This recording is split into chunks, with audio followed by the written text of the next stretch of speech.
Hello, Namaskar. Today we are going to discuss about action research as reflective practice in internship context. Friends, you are aware that reflective practice is a practice where a practitioner, a professional, evinces interest in reflecting upon one's own practice. Action research is one of the sterling examples of reflective practice. As you are aware, John Dewey in 1933 said, reflective practice entails decision making in the immediate context. What a beautiful definition that he talks about. It entails decision making in the immediate context, meaning the professional or a reflective practitioner makes a decision, makes the mid-course correction in his process of action or activities that he does. In 1983, Donald Shawn has said, reflection in action is the instantaneous reflection while in classroom. Here, the teacher draws upon a repertoire of knowledge and skills from her experience, both to understand the situation at hand and to change it. I think these are two wonderful ways of understanding reflective practice. And now, if this is what is reflective practice, what are the attributes of a reflective practitioner or a teacher? Now again, John Dewey in 1933 says, a reflective teacher is one who is open-minded, who is responsible, who is wholehearted in whatever he does, and he or she has a passion for work. Donald Shawn in 1983 says, a reflective teacher engages in a constant dialogue between thinking and doing.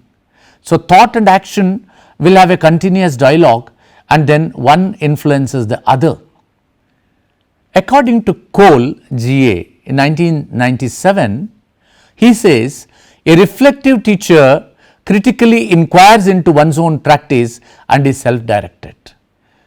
Beautiful attributes we have seen now. Let's move on to understanding action research. Not that this is new to you, but then I would like to present action research as I see. I hold a view that action research is a reflective practice of a practitioner where he or she perceives, understands, assesses and handles a dissatisfactory situation.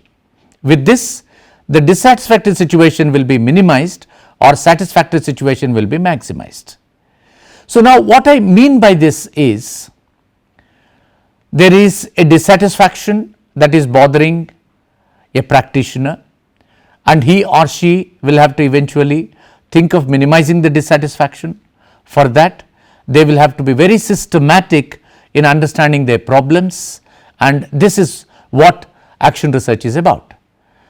And there are different models available on action research, and different people have talked about different ways of understanding action research, but they all eventually converge on these objectives as I am enumerating now. Number one, according to me, an action research solves a problem on hand which is causing dissatisfaction, which means the starting point for any action research is an element of dissatisfaction. A professional cannot afford to be complacent about his profession. Complacency, according to me, is detrimental to any quality. If you are complacent, perhaps you have no scope for making any change. If at all you want to bring in any change, you cannot afford to be complacent, while there has to be an element of dissatisfaction that must be bothering you. Only then you will be able to see some kind of a change. So, I hold a view that according to me, there are three objectives of action research. Number one, to solve a problem on hand which is causing dissatisfaction. We have to solve this problem which is bothering, which is causing dissatisfaction for us. Number two, to try a new strategy in solving the problem. If you keep on doing things the way you have been doing, you will continue to get the same result. if you are not happy with what you are getting, you need to change your way of doing. Therefore, you have to try a new strategy of solving your problems. This is the second objective according to me. And the third objective is to make the new tested strategy a part of your own natural practice. When you test new strategies and when you find that these strategies are working, you must make it a point to see what is it that I need to do which can make this practice or tested intervention a part of my own action research and my own practice. So, this is in a nutshell, these are the three objectives of action research. Now, I want you to look into the monitor for a model that I want to present before you. This is a spiral like a spring. You can see, look into the monitor, you will see that there are 10 different steps that I am presenting, and one spiral has about 10 different steps. Look into that. This is a spring. I am talking about 10 different steps. The first step I have written as perception of the problem or the dissatisfaction. In many texts you will find that this is a problem solving strategy. It is definitely a problem solving strategy also, but not just that. So, I would equate problem or dissatisfaction as same here, and now if there is a dissatisfaction, that is a problem for you. If there is a problem, that will give rise to dissatisfaction for a practitioner. Therefore, a practitioner has to perceive that there is a problem or a dissatisfaction. That is the first step. We will elaborate all of them, and the second step is analysis of the problem. Look into the spiral, you will see second step is analysis of the problem. Third step is probable causes, listing out all the probable causes of action research. Fourth one is developing propositions, we will discuss in detail. Fifth one is prioritization of the proposition. Sixth one is developing an action hypothesis. Seventh one is planning for the intervention. Eighth one is execution of the intervention. Ninth one is evaluation of the effectiveness of the intervention, and the 10th one is decision making and taking action finally. Now, let us talk about each one of them.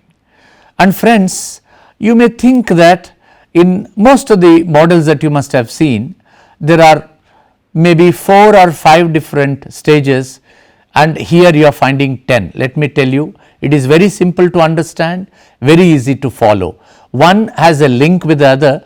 All the 10 steps that you are going to see here are interconnected, and that is how this has been planned. I am sure you will appreciate and agree with me that this will be very easy to understand and very nice to appreciate. First step is perception of the problem or dissatisfied state. Here the practitioner perceives a dissatisfactory situation as he or she is a professional willing to change from the present level to a higher level. What happens now? We talk about the first step. We talk about the first step here. There is a dissatisfactory situation or a problem, and there is a professional. You are a professional, you are willing to change from the present level to a higher level. Let me tell you, as a professional, there can be several dissatisfactions which might be bothering you, and among them you need to identify one which is most disturbing, where you want to prioritize that. All of us as professionals and practitioners may have dissatisfaction in many areas. We need to prioritize one for which we have to give priority. Maybe because it is in a larger interest, we may like to solve that, or it is in terms of the intensity, it may be the most intense. So, based on your own parameters, you need to zero in on one dissatisfaction and then perceive that that is the focus, that is the dissatisfaction for which you have to find a solution there. So, this is the first step. Now, we move on to the second step, which is the analysis of the dissatisfaction. So, here you need to understand the nature of dissatisfaction. What is this dissatisfaction that is bothering me? Let us say, for instance, if you are an English teacher, and if you are, let us hope that you are a very well meaning teacher, you are a gold medalist yourself, you want your students to speak very well, you want them to write very well, you want them to recite very well, you want your students to have all skills of English language. But then if you think that your students are not up to your mark in spite of your best efforts and intentions, maybe you may try to understand the nature of the dissatisfaction. Let us say in this example, your students are not able to speak well in spite of your best interest and efforts. Now, the second one is the extent of dissatisfaction. To what extent you are dissatisfied? Is it that all the students, all the 40 students in your class are not able to speak well, or is it only some students who are not able to speak well? What is your extent of dissatisfaction? Intensity. What is the intensity of the dissatisfaction? Is it that they can't open their mouth at all, or is it that they try and then they fail? What is the intensity of the dissatisfaction? You may like to analyze that also. And then the actual number of clients in whom you want to bring about changes. Let us say in an ideal situation, if you have about 40 students, how many students you have you are comfortable with, in how many students you want to bring about changes. You may like to have your own analysis. As a classroom practitioner, I am sure you will be able to understand and analyze the dissatisfaction or the problem that you have. So, this is the second step, and the third step we move on to is probable causes. I have used the word probable causes because as a practitioner you do not know what exactly are the causes. You are going with a hunch, with a word probable. You are not too sure about it. It could be, what are the probable? So, try and list out all the probable causes from all possible angles one by one. So, let us say for instance, you may think that perhaps my students are not able to speak. We are in the third step, please remember friends. We are now listing out all probable causes. We are trying to list all probable causes as you see as a practitioner. Maybe you may think that perhaps students are not given adequate opportunities in a classroom by me, consequently they are not able to speak well. Maybe you may think that students are scared of speaking English because English is not their mother tongue, or maybe you may think that students are probably not good in their communication because there is so much of influence of their mother tongue or the regional language. Like this, you can think of listing out all probable causes which you think are logical in your context. It has to be contextually analyzed and enumerated. Once you list out all the causes, then your third stage is over. We move on to the fourth step called developing proposition. What is a proposition, friends? Please do not get worried about these terminologies. Proposition is nothing but a tentative theory based on your probable causes. A theory, you should have a basis for moving towards systematically addressing your issues and problems. Therefore, you have to develop a proposition. A proposition is a tentative theory based on the probable causes. Now, you have listed out several causes. Based on these causes, you have to develop a tentative theory. How do we do this? Here, you have to identify all listed probable causes and segregate them based on whether as a practitioner you can do something about it, or based on the causes for which you can't do anything about it. So, you can have two kinds of causes. One set of causes for which you think you can do something, another set of cause for which you think you can't do anything about it. So, now based on the sets of causes, develop tentative theories. Now, what do I mean by tentative theory? Now, interlink all these causes and knit a story. So, what you do is, maybe now there are some causes for which you think as a teacher you can do something.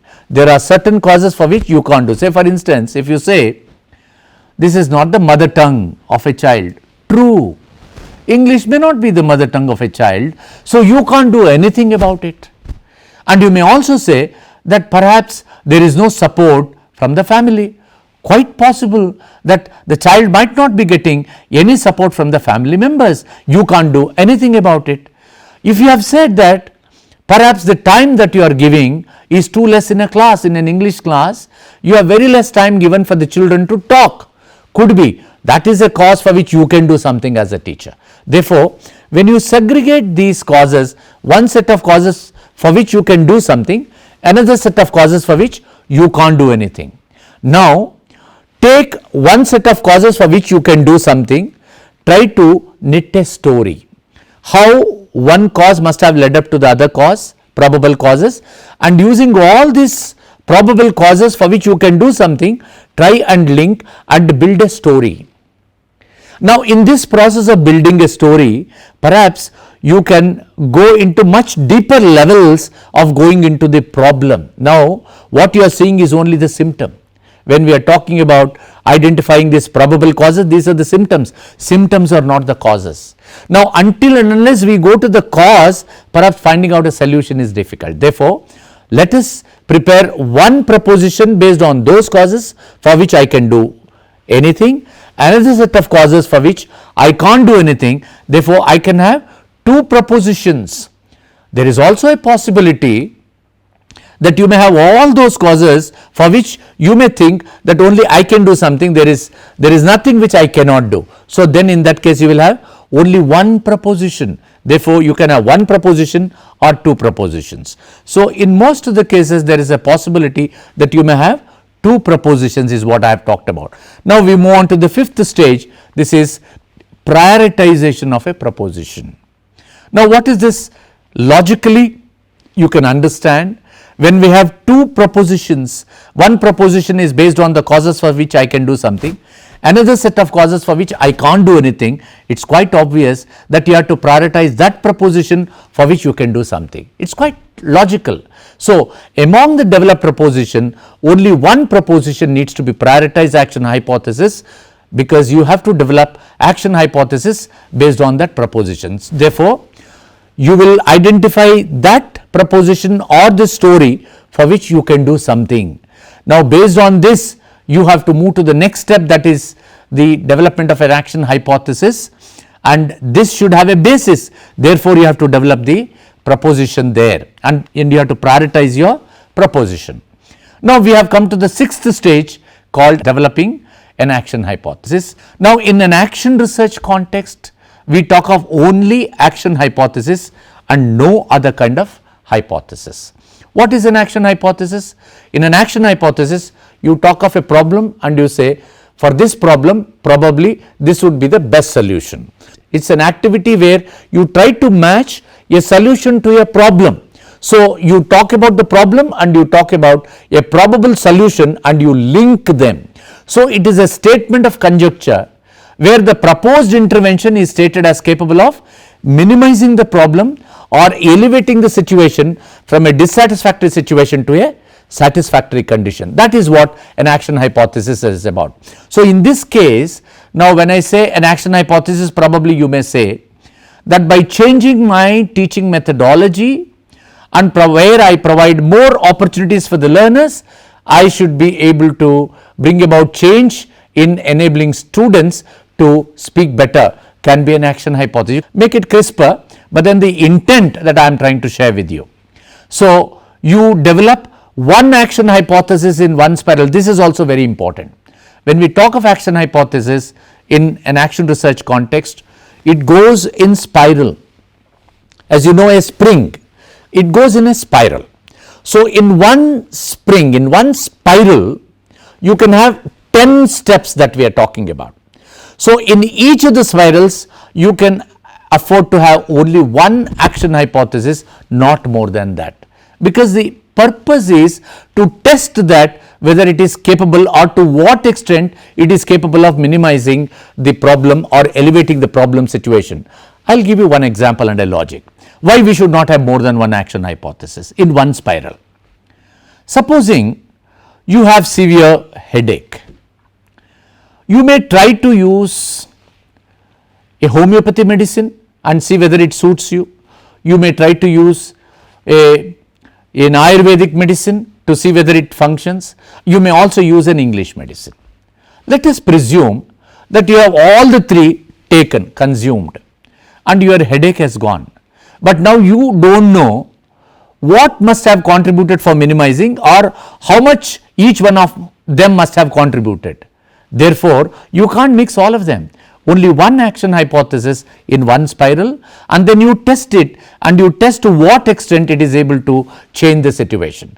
And if in one spiral, if you are not able to get your result, you may have to move to a second spiral, you may have to move to a third spiral. So normally, as an intelligent practitioner, as a professional, you should be able to find solution to a great extent in the first spiral itself. Therefore, in every action research, in every spiral, you can afford to have only one action hypothesis. This is something which I need to clarify, because this is a common doubt many people will have, and I am clear that in every spiral you can afford to have one action hypothesis. So friends, now so far we have talked about 6 stages. See now how quickly we have been able to talk about all the 6. Now we move on to the 7th stage, which is planning for intervention. What is this intervention? Intervention is something which we do to bring about change. Therefore, you have to plan for the intervention. If you have arrived at an inference that perhaps by changing the teaching learning strategies and by providing more opportunities for the students to speak and communicate, their communication skills can be enhanced. If that is what it is, you have to plan for that. So you keep your action hypothesis in mind and elaborate your intent of interventions that you have talked about and enumerate different things. Maybe when you say by changing the teaching learning strategy, and now you have to define what do you mean by changing the teaching learning strategy, and say these are the 1, 2, 3, 4, 5 different changes that I may like to bring about in teaching English, and all these things will have to be planned by you. You may have to plan for the time. See, when you are talking about English language teaching, your objectives will be to develop listening, speaking, reading and writing and appreciation skills. How much of time that you think you may like to give for listening, how much for speaking, how much for reading, how much for writing. Now, if you have found that your students are not able to speak well, that is where your intervention will have to be. You have to plan for how much of time that you may have to give it to them. And you have to also plan for the collaborators. And in any action research, your collaborators are your students themselves. And sometimes as teachers, you may collaborate your other fellow colleagues also who can help you in some of these interventions. Then you have to plan for your human resources and materials. What is it that you require? You may need the human resources, you may need material resources, you may need time. You have to plan for all of them. So plan in detail what you need to do one after the other. Then some of the tools and techniques you may like to carry. Supposing if you want to give them a good model, for listening and for speaking, you may like to carry a tape recorder, or you may like to show them the news, authentic news reading skills in some of the television programs. You may like to bring that or record it and then show it to them. You may like to use that as one of the interventions. Then that also you have to plan. And then the sequence of activities, interventions that you need to do. Maybe first week I will give importance to this, in the second week or for another 2 weeks I will do this 3. So whatever sequence of activities or interventions that you have planned, you should elaborate them and keep that ready. And you should also plan for collection of evidences, evidence based interventions that you should be interested in. Therefore, you will not provide anything and you will not be able to draw any inference without the evidences.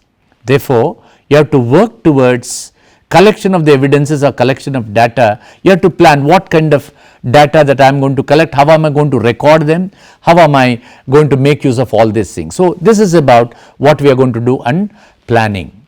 Now, we have come to the 8th step. Therefore, now we are in the 8th step, execution of intervention, where you execute the intervention as per your plan. You have a planner, you execute first week, first 2-3 days or first week, second week, third week, you keep on doing it the way you have planned. But then your plan is not something which is going to fix you. In case you want to make small little changes in your plan because the situation is demanding, you always have a flexibility. You need to bring about change in your plan and execute it. Otherwise, if you have very clearly worked out your planner, there may be very little scope for you to change. even then, if you think that you need to make certain changes, make it. So, execute the intervention and keep all the precautions in mind. For instance, if you have planned for carrying a tape recorder, what if there is no power in your classroom? You should have an alternative power, backups, maybe the dry cell batteries through which it can run or whatever it is, you should have that. So, all that you have planned to carry, you should be able to carry. And then also note down or record all the intended processes that happens in your situation, in your interventions. You should note down the intended processes. Therefore, you should maintain a diary, I will come to that, and you should terminate each session smoothly. Please keep this in mind. Just because you are doing an action research, you cannot change the sessions or things and then bring in any artificiality. This has to happen in a natural setting, whether it is the first period or the last period, and each session of your class must be terminated very smoothly. Let us move on to another issue, that's about the diary. I told you that you have to maintain a diary. What is this diary? Diary is just maybe a small notebook. It is not any sophisticated thing. You maintain a small diary of about 60 pages or 40 pages or whatever it is, where you write the date on the top, activity number, and then activity, under the activity whatever you have planned you write down. For today, what is it that I have planned? And after you complete that activity, come and say what is the result of the activity and your reflection at the bottom. So, this is a small diary. Each day you can write your own diary. At the end of every activity as per your plan, maintain this diary. This is a very useful tool for all reflective practitioners. Maintaining a diary is something very, very useful. Now, once you are done with this, you can think of showing your data graphically. As a teacher educator, you can show you can also use other tools to collect data. Maybe your graphical representation, you can show the results in terms of the bar diagram, histogram, polygon, pie diagram. This you have studied and you can show it.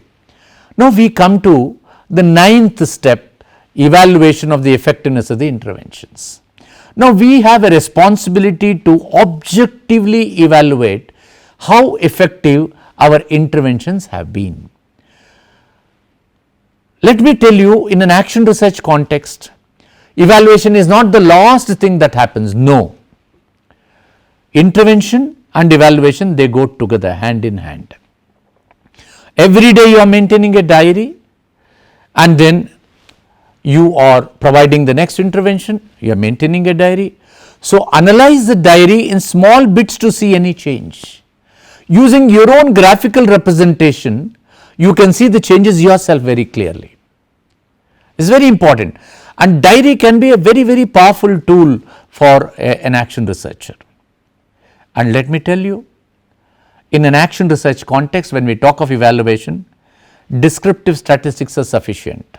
Measures of central tendency, measures of variability, mean, median, mode, average deviation, standard deviation, quartile deviation, and your graphical skewness and kurtosis, this is sufficient. You do not require any inferential statistics, because inferential statistics are used where you are working with sample. Here you are not working with samples, you are working with the intact group. Therefore, only descriptive statistics are sufficient, because you are not going to generalize your findings to any other universe. This is something, whatever you find as an inference in your particular context, you can say that that is relevant only for your context. You cannot generalize that. Therefore, it is very important that the 9th step of evaluation of the effectiveness has to be done very objectively. Now, we have come to the last step, that is reflection and decision making. I would like to break it down into reflection as 10A and decision making as 10B. Now, what is this reflection? As we have said, reflection is something where I want to reflect upon my own practice. I did something, I want to go back and see what has happened. Maybe some of these questions, you can see the monitor also, perhaps that will help you. You can ask these questions, and these questions may help you to reflect.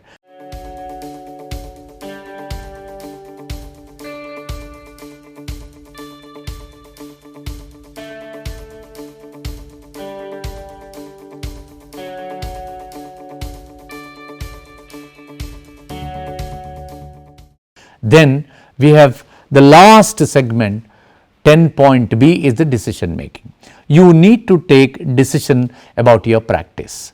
Maybe some of these questions may help you to take decisions. You can look at the monitor now.